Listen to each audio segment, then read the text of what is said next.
Hi, Levi here. We're going to be taking a look at some of the more technical aspects of the parkour roll. This tutorial is not meant for the beginner, but for those who already have the basics of the parkour roll quite well, and the conditioning to support it. Now, I'm not speaking as an authority on kinesiology or biomechanics or physics, but I'd like to share what I've learned about rolls, partly through things Sebastian Foucan explained to me, indicated by, according to Seb, as well as my own insights into the mechanics of this move. Let's get started. We're actually not going to begin with the roll, but with the takeoff, or the leap. It's good to practice rolls with a lot of forward momentum. I'm serious, like broad jump out there. I know it's scarier than just plopping over the ledge, but straight drop rolls are much more difficult. Now we'll look at the impact. According to Seb, enter the landing leaning forward with your weight already in front of your feet so that you literally fall into the roll. But experiment with this, because you don't want to lean too much. Seb also explained that as we come in for the landing, we should be physically and mentally tense or prepared, but not stiff as a rock either. Ouch! Let's look at the foot placement.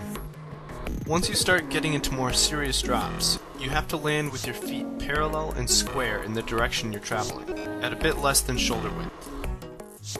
Instead of using your stance to get the shoulder roll across the back, it's best to use a bend at the hips.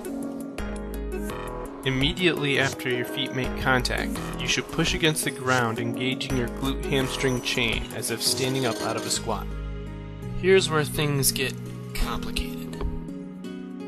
I'd like to introduce a few concepts, the first of which I'll call reverse blocking. Blocking is a gymnastic technique used to convert forward momentum into upward momentum. Just like this ball changing trajectory. The beginning of the roll is similar to blocking, except it converts downward momentum into forward momentum, hence reverse blocking. The other concept is the recoil. Your legs shouldn't slowly lower you to the ground into the roll, but actually recoil against the ground, throwing you forward into the roll like a tight spring. If you don't believe me about the recoil effect, just take a look at David and Seb's rolls. Kinda looks like they're diving into the rolls. Yes, it's bad if you're diving up into the roll, but if you travel along the ground, it is, in fact, very effective. This is why your weight is forward before landing. On to the hands.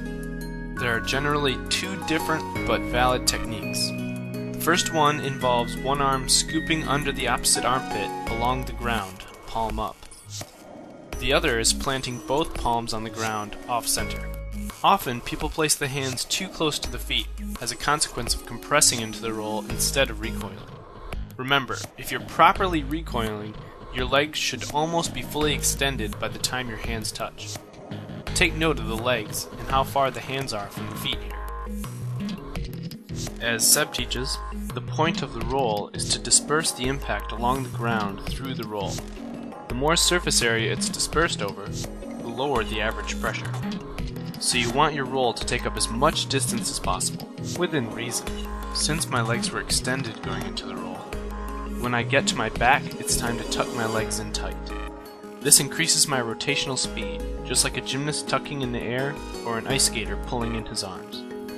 This extra speed helps bring you back onto your feet. Let's review. Leaping forward into the roll helps a lot. Just before landing, be tense with legs extended and weight leaning forward. Land with feet square facing forward. Resist against the ground. Think about reverse blocking or recoiling forward into the roll. Place hands a good distance forward and guide your shoulder to the ground. Tuck legs in for rotation and round shape. And finally, repetition. Alright, be safe out there and have fun.